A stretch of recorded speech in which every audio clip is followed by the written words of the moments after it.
Both parties, please raise your right hands.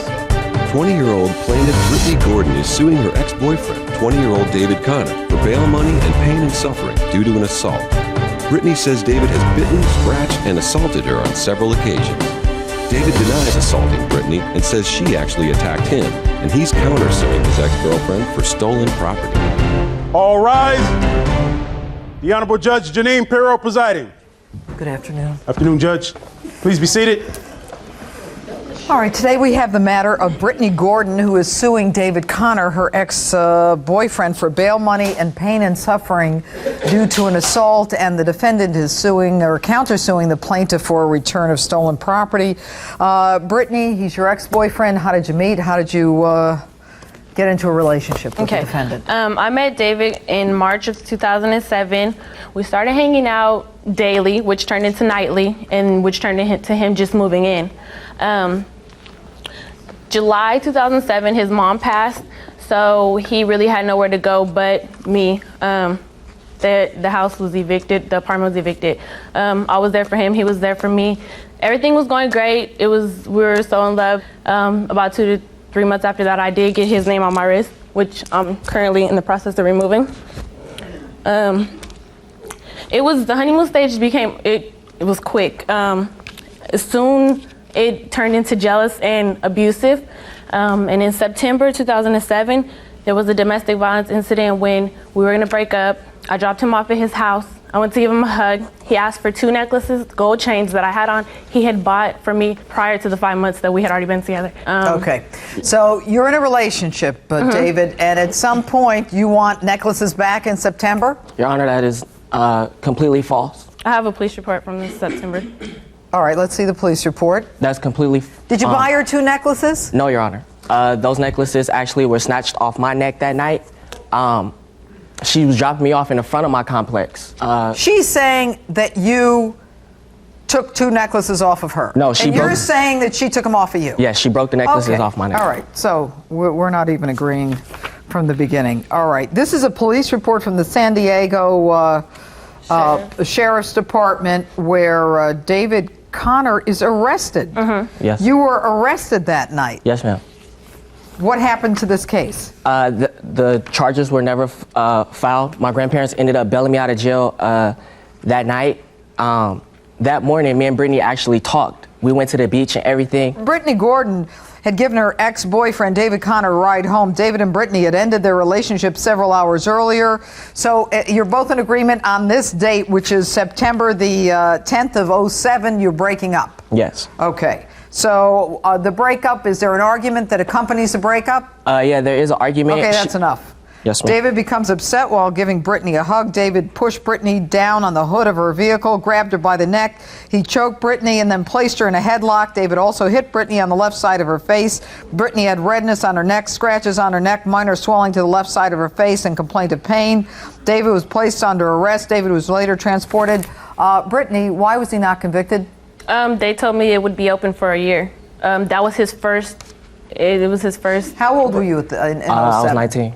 19? Mm-hmm. Okay, so this was your first arrest? Mm-hmm. Okay. Did you go forward with this? Did you want to go forward with this? They didn't send me anything. They just, I think he told me that it would be open for. Do you have any pictures? No, not from September. Okay. All right, so what happens after he's arrested? He was booked in jail. I didn't think I would ever talk to him again, but he did call me the following morning when he got out. Like he said, we talked. I accepted his apology. We decided to get back together. I just read a police report. You're on the hood of a car. You're in a headlock. You're fighting over necklaces. Why do you even take his call the next morning? It was love. He was there for me day in and day out, and it's sickening now, I see, but then Did you apologize? I told her that she was wrong for what she said. We talked about everything. She told me what she even said to the police to get them to arrest me. She told me what she said. She had injury. She didn't have any injuries. She had injury. She didn't have, I didn't even, we were outside. You can stand there and tell me that you didn't injure her. I didn't. But don't tell me she didn't have injury. I didn't put a hand on her that day. You didn't put a hand on her. That's your version. I'm not buying it, but that's your version. All right. You go back. Yes, and a month later, in November 2007, another incident occurred. What a shock. He, it was an argument. He kept pushing me down. He took the phones from me. He unplugged the house phone. He took my cell phones. I dropped him off the next morning at work. That's when. Wait. Did you call the police that night? That's when I couldn't. He restrained me from the phones. Why did you try to call the police? Because he was hitting me. Did you try to call the police? I tried. He unplugged the phone out the wall. She didn't. Do you know that's a crime in most states? I wasn't at her house that night. Do you know it's a crime if a woman is calling on a domestic violence call for help to unplug the phone or pull a wire out of the wall or to hang up a phone? Yes. You know that's a crime? Yes. Okay. He started apologizing and That same night? Yes, in the middle of hitting me. He just. Where did he hit you? My face, my body was all over. I have pictures from November. So, David, if you didn't hit her and you weren't with her, who hit her? Your Honor, I have no idea. My grandparents even told the police when they came up to my job, she had them come to my job. I was in orientation, she barges in the back room. Okay, what I'm looking at right now is a bruise on the left side of Brittany's cheek. Which I darkened. And it's swollen here. I'm also looking at scratches on top of her forehead. Jimmy, take a look at this. So who took those pictures, Brittany? I did. Okay, and after you took those pictures, what did you do? Nothing. But you didn't call the police? I did call the police. I dropped him off at work the following morning. That's when he handed me my phones back. And before I left his work parking lot, I actually did call the sheriffs. And what happens then? The police come? Yes, they did come. They didn't file a report because they said it had happened the night before? Yes. Did you ever say to somebody, I'm not going to take your report because it happened last night? Never, Judge. If there's a domestic-related offense, we have to, by law, take the report. They didn't. They gave me brochures for domestic violence, but they didn't take a report. Plaintiff Brittany Gordon is suing her ex-boyfriend for bail money and pain and suffering due to an assault. Brittany says the defendant has attacked her on several occasions. What's your version of this? Okay, so I get there, she comes and barges into the back. We're text messaging. Into the back of what? My orientation at my job. You have a new job? Yes. You're in orientation? Yes. She comes and barges in the back. She is alleging the night before that you assaulted her? Right. Okay, but she takes you to work? Right. What kind of job is this? Toys R Us. What? Toys R Us. You So like a toy Toys store. R Us. Okay. And so she barges in the back while I'm having orientation. The guy that was running orientation, the HR manager, tells me to go take care of this outside. So we go outside, she calls the police, I'll call my grandparents. The police come, they take a statement from everybody, and they tell me they're not gonna arrest me. So I leave the scene with my grandparents. She leaves before I left. He beat you up the night before. Why are you driving him to work? It's a domestic violence. I mean, I understand. I'm just trying to get the facts. If I try to do anything beyond what he doesn't want to happen, he's gonna hurt me more. Did you go into his job?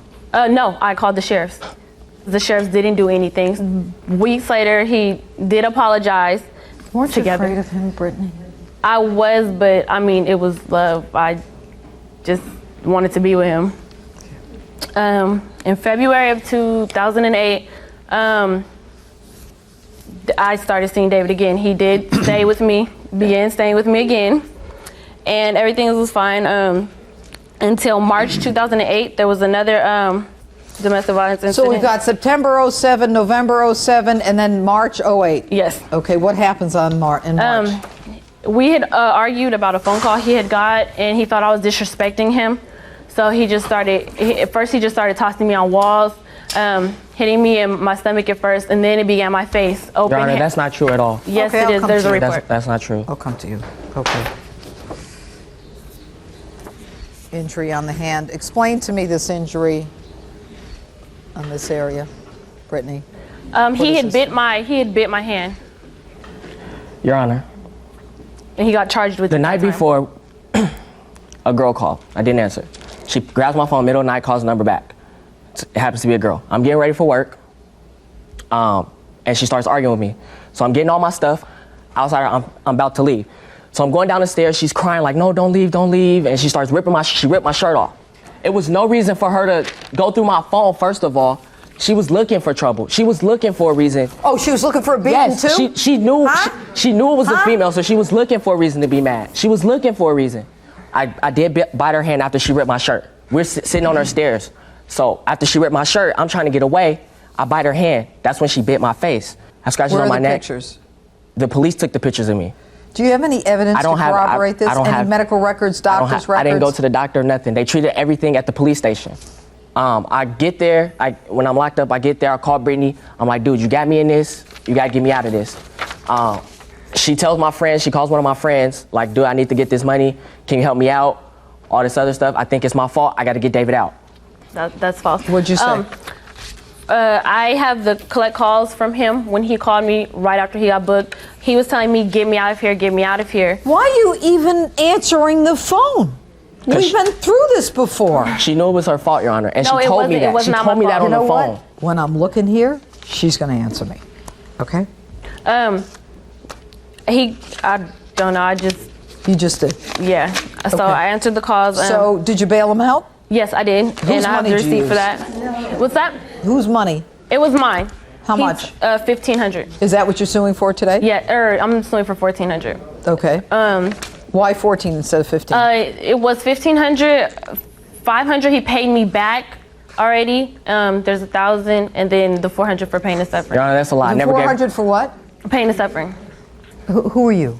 I'm the witness, her boyfriend, current boyfriend right now. Okay. I've been her friend since 2005. I've been there for her through thick and thin. Any incident that she's been through, she'll like call on me. So I'm here today because like I think it was the last domestic violence March. March. While he was like choking her and beating on her and stuff, she called me. phone off the hook. And I guess she had the phone off the hook. And I was like, hello, Brittany, what's going on? And I can hear her like choking, like, stop, let me go, through all this other stuff. So It was the 911 had me on a wait so long. When I would get to the phone, he would hang it up. So what you're saying is that she would call you, you would hear the struggle. Correct. You would hear what was going on. Did you hear his voice? yeah, who You are know you? who he Who are is? you talking to? Why are you on the phone? Hang up the phone. Okay, and what is she saying? And she's not saying nothing. She couldn't because she was being choked and she was trying to say something. Defendant David Connor denies assaulting his ex-girlfriend and says she lied to the police. He's countersuing for stolen property. What I see here is a beautiful young woman who is articulate, she's smart, she's elegant, and she's a battered woman. What I see here is a woman who took it. Why? Because love is blind, because hope springs eternal, because tomorrow's another day, because he's going to change. What I see here is a guy who is not only in denial, but I see a batterer. You better watch yourself, because you are lucky that this sheriff's department didn't do their job. You are lucky that she didn't push it. The reason she didn't push it is because she's battered. The reason she took you back is because she's battered. Women take abusers back because they think that they're going to change. She bit you, yes. I see the scar on you. You're lucky it wasn't worse. At a certain point, if a woman is battered continuously, she's going to take the law in her own hands, and you're going to end up in a bad place. You could end up dead. You are with someone who appears to be a lovely young man, but at the end of the day, you better watch yourself. You better watch it. You don't end up with a guy who's got the same characteristics as David. I've been doing this for 30 years. I started one of the first domestic violence units in the nation. I know what it's like. I know why women go back. You better watch yourself. As much as I think this man belongs in jail for what he did to you, I'm more worried about you because you have to stand up for yourself. Violence increases in intensity and severity and frequency as time goes on. The next beating is worse than the last beating. You are in jeopardy. Any woman is in jeopardy in these situations. Bottom line here is that there is, for anyone in an abusive relationship, there are people and organizations that can help. The National Domestic Violence Hotline, anyone in this country can help. The number is 1-800-799-SAFE, or go to our website, judgejp.com, and we will link you to more information on domestic violence. you better be careful. You keep your hands off a woman. You make sure you never touch a woman again, because you now have a public record that there has been a complaint, that there's been testimony in court, and that testimony is sworn to and under oath. Finally, I'm going to rule on behalf of the plaintiff in this case. I believe you owe her the bail money of $1,000. I am going to award you pain and suffering for the incident in November of '07. That was an extremely serious incident. I'm going to give you the $400 you asked for in pain and suffering. Thank you, Your Keep Honor. your hands off a woman. That's my verdict.